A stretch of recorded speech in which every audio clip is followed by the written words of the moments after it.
ससुरा मछली मारी के चक्कर में 10 बज गई आ मछली लेखा मछली ना मिलनी सन हैं। इहो गरई बहुत परेशान कैले रही सन, बड़ा छौक छौक के बिली में घुस जाते सन। तनी मनी मेहनत बा मारे में हैं। आई ससुरा लपेटना चपेटना हमारे संग ही आके कुलमर गड़ ही हिड़ी देता सन, हमारा कुछ भेटाइए नहीं खे पावत। कतनी मिलल भाई हो बुझा तक कि एहबेर के काम ना होई का। हाँ तोरी की जय रे, हेतना मेहनत कैला के बाद ही तो पा भर मछली मिलली स हैं। 1 किलो मछली मिल रहती स तब न काम चल रही। अच्छा चलो आज भर इतने मछली से काम चला ले बाटे, कहियो दूसरा दिन सबरा है मारब न तो हिक भर खाइब। कहियो दादा ई तो मछरी आजी देवर बबुआ का पटो तनी जल्दी जल्दी जी देखी देवर बबुआ का ले बनी जी। आ मछली ऐसा हो कवन मछरी है सा तन देखी ला देख लो ये कौन मछरी है सब देवर बबुआ। द आज तक ले मछरिया के बारे में नहीं कुछ जानत। गरई के नाम सुनले बाड़ू? हाँ गरई के नाम सुनले बानी, देखले नहीं कि कैसन होनी सा। इहे गरई है सा। ए देवर बबुआ हमके दे न दी।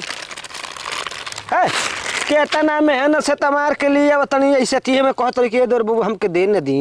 मार के लिए तनी यहाँ तवा गोड़ गंदे नहीं खे, मार के लिए तनी।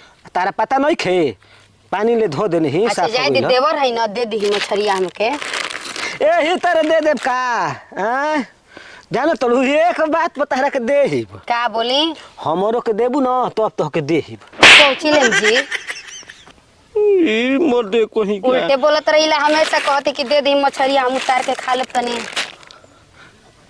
पैसा पैसा मांगत हई तब का लागत तारा मारिए के ले आवत हई कोनो किन के ले आवत हई दे देती हमरा के। मेहनत नहीं खेला गल का मारे में। अच्छा मैं यही तरह बढ़िया देवर है ना दे दी। हां रह दो।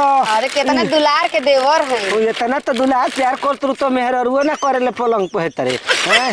काम चलाए खातिर बहुत कुछ फुसलावत तरू, बहुत मेहनत लागल बा एकरा में। अरे हम आपके गोड़ो देबा दे। ना ना ना भैया हम गोड़ो ना दबा भाई। दादा हो दादा ये तनी मछली मारे खातिर ससुरा सब रही से हम घर से निकलल बानी हैं। मछली लेखा मछली ना मिली सन आ तू देख के लाच आधा आधा हां ना भगलू साधु के नेमान ना चोर के दमरी अधी होई हन। सुनी हम बना देब आप खा ले। पैसा का लेवे के बे करे में देवर है हम भौजाई है ये है। अच्छा सब काम पैसे पे होला, बिना पैसे के कोनो काम ना होला। आओ तोरू बतियावे अब तारा फुसला वाला से फुसले वाला नहीं खी बुझलू। हाँ इतना प्यार से देवर कहते आपके देवर हमारे इतना। अरे बबड़ी मत झारो हम कोनो हीरो बन के घूमे के नहीं के हम जौन बानी तौन ठीक बानी। तना देव केवना के मेहरा रही मत गजब बिजाई तो नहीं देव ना है। तहरा का पता बा अगर छुचे चल जाई तो मेहरारू बेला ना मारे लगी हमरा के कहती। हां तो हमके दे दी इतना बढ़िया हमर देवर बानी जी आए बताई। ए तू छुआ मत हो दूसरे फीलिंग होता काहे दहिया छुआ तू हमार। हाय दे दी ले जी मछली ले जी। अरे ये क्या करत रे।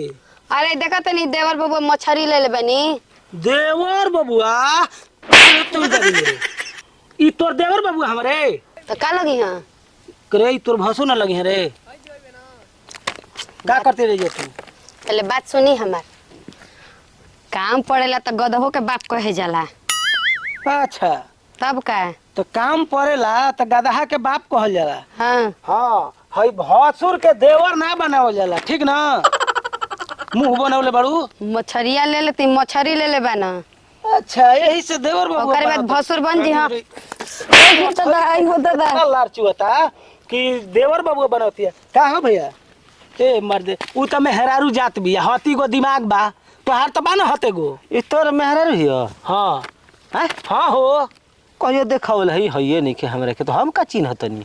मैं तारा को स्पेशल ले जे देखावे खातिर तब देखबो हमरा घरे कोई बेल आइल गोइल बड़ो चिन्ह नहीं कहबे ना घूघ टलने रहत रही न। हां तो घरवा में घूघे में रहले आई देखो आइल भी एबार कैसे तोर मेहरारू है ना। हां झूठ नहीं के ना बोलत झूठ बोलता नहीं दूसरा मेहरारू को मार देब हम। कम से कम तारा तो बताओ के चाहिए कि हम तार भसुर लगब। हां सर कहीं का हम चिन्ह तनी तोर मेहरारू हियो हैं। बकर बकर कोइले बड़ी त माथा चटले बड़ी देवर बाबू फुसलावत रही कि मछरिया दे दी तो हमहू कोनी के हमरो के देब तब देब का ए मोरे तारा लाज नहीं खे लागत हो आए तार भवा न लगी हो आ ये कुल बात कहत रह हाँ तो का हो जाई भव लगी हम तो माने एगो ओकर तू में मछली शिकायत का बा और फ्री के थोड़े आइल बैसा मेहनत क के मर ले बनी तो जब ले दिहा ना तो ऐसे थोड़ा दे दे पैसा दे दे के तनी के पैसा के कहत रह हाँ तहरा का लागता हाँ तेरी के हम तो कुछ दूसरे समझ गई नहीं हाँ दूसर समझ गेले है हाँ 10 रुपया ले ला दे दाई तू का समझ गेले है रे ए मर्द हम जानी तू कुछ और ही मांगत रह हाँ मेहरा से तू का जानता कि तोर मौगिया का मांगत नहीं हाँ बस ससुरा कहीं का हमरा घरे मेहरारू नहीं खे कि तारा मेहरारू से मांगो हम हैं हाँ तो डरे कहा कि पैसा दिह तो देव हाँ देखो आजकल जनते बड़ा समझदार बा दुनिया आधा बुझे तो का कहल जाला मरद हाँ। तो जब पूरा बुझी तो उसर में बर दे बा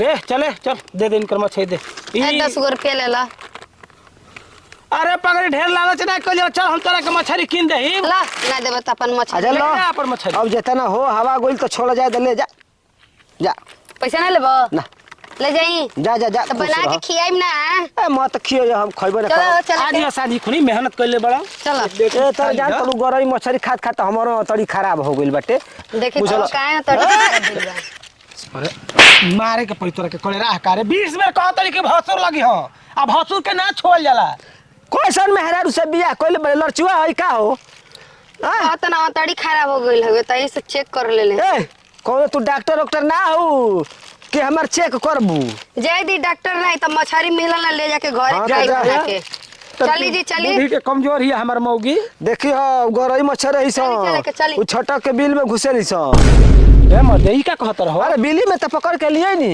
अच्छा हां ई बात सही कहत रहो आ कहीं कराही में छानत खुनी नाक में मुंह में घुस जियो सो काट तो दे सोच ला। पकड़ ले माने कहूं जिंदा छानी ए मर दे तू हूं एकदम साफ खत्म बड़का चलो चलो हम खत्म बानी लेकिन तू गायब बाड़ो हैसने तो मेहरारू तार बिया जा जा हमर जोन बिया तो हमरा खातिर ठीक चला है। चले के चलो आज का बदल से मांगे वाला काम ना सुनो लो तो पुठा फोड़ दे ज्यादा नहीं मंगे मछली ले पैसा लगता किन के खइते जा चल बहुत तेज बारी चलो किन कुछ भी कहो तोर मेहरारू एक नंबर की एक पीस बाड़ी कुछ पूछात है से का कल हो एक पीस बाड़ी सुंदर बाड़ी कहो कहो हमारा तो लागत है कि हमारा मौगी के देख के तहर लाल रखे ना चुअत हाँ हाँ लार चुअता बक माने भसुर हो के इहे कुल तहर धर्म रह गेल अब चलो ना, मत दे। नहीं हरबो सुघराई नहीं हरबो हैं आ जा दी ये सुगर पागल बना इनका दिमाग लेके चली चली हेतरे